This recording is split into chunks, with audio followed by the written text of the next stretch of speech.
السلام علیکم ورحمۃ اللہ وبرکاتہ۔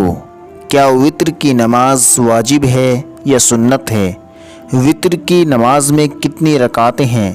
3 رکعت ہیں یا 1 رکعت ہے؟ وطر 1 سلام کے ساتھ ہے یا 2 سلام کے ساتھ ہے؟ وطر کی نماز میں دعائے قنوت رکوع سے پہلے پڑھی جائے گی یا رکوع کے بعد پڑھی جائے گی؟ آج کی ویڈیو میں ان تمام مسائل پر دلیل کے ساتھ ڈسکس کریں گے۔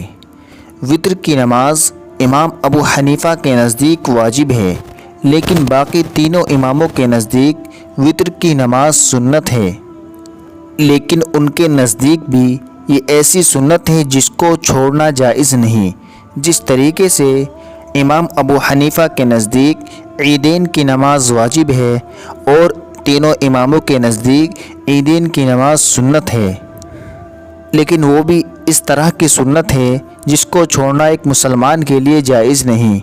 اور یہ بات یاد رکھنی چاہیے کہ واجب اور فرض میں عمل کے اعتبار سے کوئی فرق نہیں ہے، دونوں پر عمل ضروری ہے۔ ہاں، عقیدے کے اعتبار سے فرق ہے، وہ اس اعتبار سے کہ فرض کو فرض ماننا ضروری ہے۔ فرض کا انکار کرنے والا کافر اور گمراہ ہے، لیکن واجب کو فرض ماننا ضروری نہیں ہے، اور واجب کا انکار کرنے والا کافر اور گمراہ بھی نہیں ہے۔ اور دوسری بات یہ یاد رکھنی چاہیے، جو بہت سے حضرات ہوتے ہیں وہ یہ گمان کرتے ہیں کہ جتنی بھی صحیح حدیثیں ہیں وہ صرف بخاری کے اندر موجود ہے یا صحیح ستہ کے اندر موجود ہے۔ یہاں سے ان کو غلط فہمی یہ پیدا ہو جاتی ہے کہ جو بھی حدیث صرف بخاری کے اندر یا صحیح ستہ کے اندر موجود ہے بس وہی حدیثیں ہیں، باقی ان کے علاوہ حدیثوں کی کتاب میں جو حدیثیں ہیں وہ حدیث نہیں ہیں۔ اسی وجہ سے وہ لوگ صحیح ستہ کے علاوہ جو دیگر کتب کے اندر حدیث ہوتی ہیں وہ ان کو حدیث ہی نہیں سمجھتے۔ ایسی بات نہیں ہونی چاہیے۔ ہاں، یہ بات صحیح ہے کہ بخاری اور مسلم کے اندر جو حدیثیں ہیں وہ صحیح ہے، لیکن جتنی بھی صحیح حدیثیں ہیں وہ تمام بخاری اور مسلم کے اندر موجود ہو ایسا نہیں ہے۔ دوسری کتابوں کے اندر بھی صحیح حدیثیں موجود ہیں، اس لیے ان حدیثوں پر بھی عمل کرنا ضروری ہے۔ اب آپ مسئلے کی وضاحت دیکھیں۔ نمبر 1، وطر کی نماز واجب ہے، اس پر کیا دلیل ہے؟ آپ اسکرین پر دیکھ سکتے ہیں، سنن ابو داود کی روایت ہے، آپ صلی اللہ علیہ وسلم فرماتے ہیں الوطر حق۔ آپ صلی اللہ علیہ وسلم نے 3 مرتبہ ارشاد فرمایا وطر کی نماز ثابت ہے، وطر کی نماز واجب ہے، جو اس کو نہ پڑھے وہ ہم میں سے نہیں۔ مسئلہ نمبر 2، وطر صرف 3 رکعت ہے۔ آپ دلیل اسکرین پر ملاحظہ فرما سکتے ہیں۔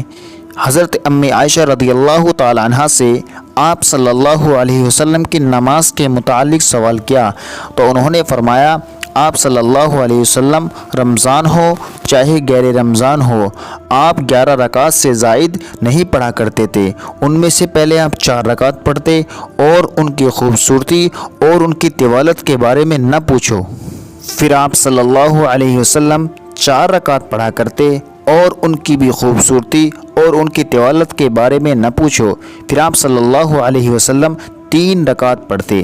سامعین دیکھیں، یہاں 3 رکعت کا ذکر ہے اور علماء کرام فرماتے ہیں کہ اس سے مراد وطر کی 3 رکعت ہے، اور دوسری حدیث کے اندر آیا ہے کہ وہاں پر آپ صلی اللہ علیہ وسلم 13 رکعت پڑھا کرتے تھے، وہاں پر علماء کرام نے 2 رکعت فجر کی سنت مراد لی ہیں۔ آپ دوسری حدیث اسکرین پر ملاحظہ فرمائے کہ وطر کی نماز 3 ہی رکعت ہے۔ نسائی شریف کی روایت ہے، حضرت ابی بن کعب رضی اللہ تعالی عنہ فرماتے ہیں آپ صلی اللہ علیہ وسلم وطر کی 3 رکعت پڑھا کرتے تھے۔ پہلی رکعت میں سبح اسم ربک الاعلی، دوسری رکعت میں قل یا ایھا الکافرون، اور تیسری رکعت میں قل ھو اللہ احد پڑھا کرتے تھے۔ اس حدیث میں بالکل صاف موجود ہے اور 3 صورتوں کا ذکر ہے۔ اگر وطر کی نماز 1 رکعت ہوتی تو ضرور 1 صورت کا ذکر ہوتا، لیکن 3 صورتوں کا ذکر ہے۔